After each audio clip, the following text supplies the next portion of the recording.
Соңғы жылдары жастардың дінге қызығушылығы мен бетбұрысы өте жоғары деңгейде, және бұл үрдіс жылдам жүруде. Дін қоғамның қозғаушы күшіне айналып келеді деген сарапшыларды санасы қатпаған жастардың діни білімді қайдан және қалай алып жатқаны алаңдатады.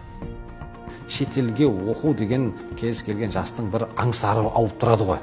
Енді оны тоқтату мәселесі ол әсте бол енді қиын болар. Кешегі уақытта расы керек біздің мүмкіндіктеріміз шектеулі болып қалды ғой. Сол кезде жастардың кейбіреуі сыртқа шетелге аса бастады.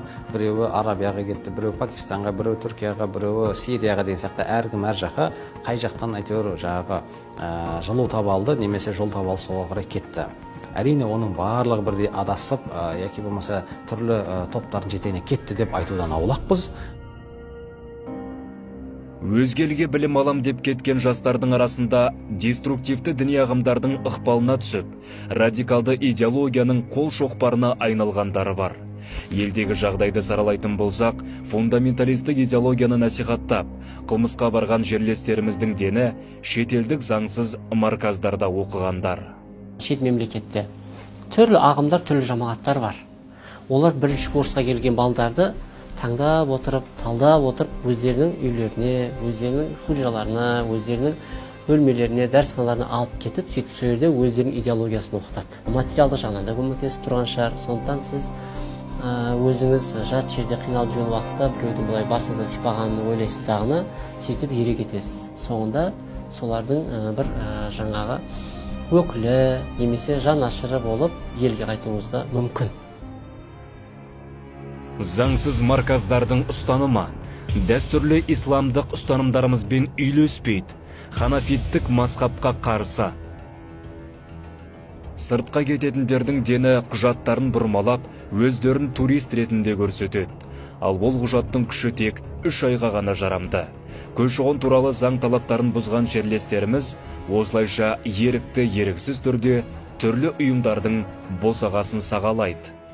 Ең үлкен қателік діни иммунитеті қалыптаспаған, діни фундаменті қалыптаспаған жастарымыз шетелге. Мысалы, мектеп бітірді, 18 жаста немесе 20 жаста кетеді шетелге. Ол жерге барған екен, ол жерде қадағалау жоқ, бақылау жоқ. Бұлардың алған білімі не істейді? Адамдарды бөліп жатыр да. Адамдардың арасына іріткі салып жатыр. Адамдарды дінге шақыру емес, діннен қашырып жатыр да. Египетте де заңсыз марказдар бар. Біз оларға ықпал ете алмаймыз. Ондайлармен үкімет күреседі.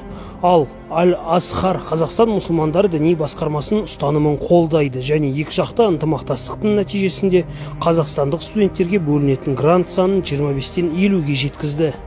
Муфтияттың жолдамасымен келген студенттерді қуана қабылдаймыз және олар біздің бақылауымызда болады.